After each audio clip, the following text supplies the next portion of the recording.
I'm not really sure where to begin with this. There's a lot to talk about.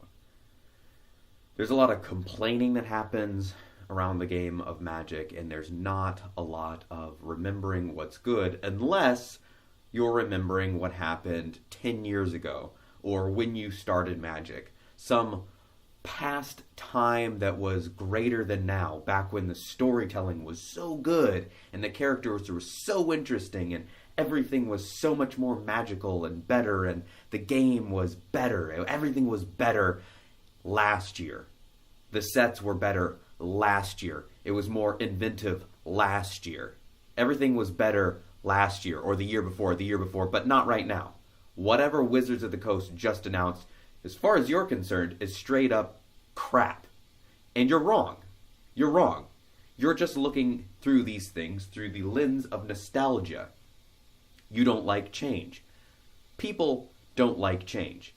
And you, living in a world where you're able to watch this on YouTube, are privileged in ways that most of the world would kill to be able to have. Now, I don't know what they would kill. They might kill an ant. They might kill a dog. They might kill another human being to be given the chance that you have.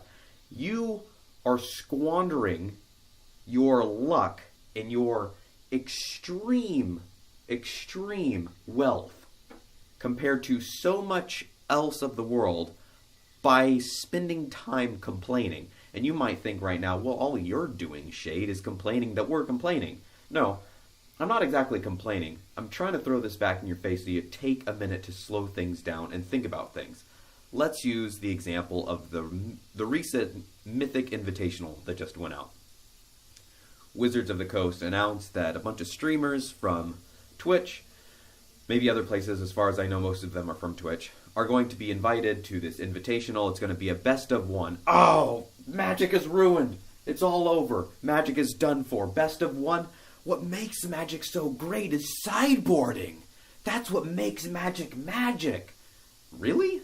That's what makes Magic magic? Not the 5 colors, not the land, not the mana. Those are all afterthoughts. It's sideboarding that makes Magic magic? Really? Okay. All right. That's an interesting argument. Oh, sideboarding isn't all that hard. People are just stupid. How long have you been playing the game? Because if you've been playing for longer than 6 months, let's say it's been 1 month. Let's say you've been playing 1 month. That's an entire 30 days longer than somebody that just started today. Which is easier? Get the curse of knowledge as best you can out of the way. Really ask yourself, which is easier to understand? 60 cards that you play one game and the person that wins that game, or a best of 3 game where the 60 cards can be changed and modified by an additional 15 cards that are somehow part of the deck but not exactly part of the deck. You're able to put them in between games, but then when you go to a new match and you're facing a new opponent, you have to go back and revert to your original deck. How is that easy to understand? It's not easy to understand. It might be easy in the realm of really complex things, but when compared when you compare best of 1 to best of 3, one of those has fewer variables. That'd be the best of 1. One has 60 cards. That's 15 cards less than 75. To sideboard, you need to be able to accurately know what your opponent is going to play. It's a rock, paper, scissors type of thing. Let's say you're playing, I don't know, the mono blue tempo deck that's in standard right now. And now is January 5th, 2019. Mono blue tempo deck is a deck in the standard environment that has been doing pretty well. It hasn't won any super major big time tournaments that I know of, but it's done well. For being a sub $100 deck, it's been doing pretty dandy. Okay, this deck has a difficult matchup against other control decks. It has a difficult matchup against pretty much anybody, but it's able to slip through the cracks sometimes and get in those 20 points of damage to win the game. All right, in its sideboard, commonly is an additional land, are some bigger creatures, are an entire different game plan that slows its typically fast game plan down. It's got a sleep in the sideboard. It has some bounce spells. The whole idea is, okay, well, I guess I've got to go a little bit longer, and I have to assume that my opponent is going to do something similar that they just did. What if your opponent switches out their game plan completely? Maybe they're playing, let's say, a control deck, and they go from playing a Nexus Fog type of game plan to something that's a little bit different, to some sort of creature plan. And then they sideboard in some creatures. The game changes drastically from game to game when you sideboard. So getting up in arms and upset and going on Reddit and complaining about how Magic is changing and Wizards of the Coast doesn't know what they're doing is you being ignorant. You don't know what you're talking about. You're not taking a step back and going, okay, wait a second. If I was brand new to this game, if I had never played Magic before in my life, which would be easier to comprehend? The game type that has fewer variables or the one that has more variables? If you're honest at all, you're going to say the one with the fewer variables, because that's just how that works. People like to get mad at Wizards of the Coast for their poor business decisions and their being out of touch with the community. I don't think anything could be further from the truth. Not even a little bit.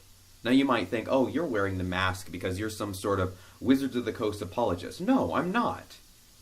I'm not a huge fan of some of the art direction. Now you might think, that's right, we need more boobies. You know what, honestly, I don't really care about more boobies or less boobies. If I want to see more boobies and scantily clad women, there are many, many, many thousands of sources online and otherwhere, that works, that I can go to see those things. I don't need it in my card game that I am often playing against children. Where I go, my local game store, almost every week is a child there that is around the age of 8 or 10 or 12 or 14 years old. I don't need scantily clad women on my cards. There's one game shop that I've gone to, not the same one with the children that I was just referring to, where a guy plays with this really largely endowed, big-breasted girl that, aside from her massive chest, looks like she's 12 years old, and he thinks it's the funniest playmat that he's ever owned. You know what? Good for you, guy. If that's what gets your jimmies going, then hey, have at it. But I don't want to play that kind of thing. That would make me feel somewhat uncomfortable. It's not... What's the point? So art direction aside, let's get back to what I was just talking about in regards to Wizards of the Coast making bad decisions. No, they don't. They might try new decisions out, and they might do things that fall hard on their face, but if you don't think that they're paying attention to those things, you're a moron. A company wants to make money. That's what they do. That's what they are in the realm of existence for most of the time, is to make money. That's not a bad thing. That's why we still have Magic after 25 years going. Because they've made enough money to keep on making money, and the way that they've made money is by selling us a product that we enjoy to play. Dominaria was a massive success. It was such a massive success that they couldn't even keep it in stock. So they did something right there. M19, as with most core sets, were kind of lackluster, not super memorable, but it wasn't a bad set by any means. Had some good reprints, there were some solid cards in there, some interesting things, and plenty of those cards are getting played on a regular basis in Standard. Guilds of Ravnica was a fantastic set, is a fantastic set, has great art, has wonderful gameplay mechanics. By and large, that was one of the most appreciated sets in the past couple of years that I can think of. The response to that set has been phenomenal. People love it. Despite all the complaints when it was originally announced that we were going back to Ravnica, people really liked that set. So, why is there still complaining? Oh, it's because people want what they had and they're not used to new. If you're used to corn dogs and you get mustard on corn dogs every time, but then one day you order corn dog and somebody brings it out with mayo and ketchup, you're gonna, what is this?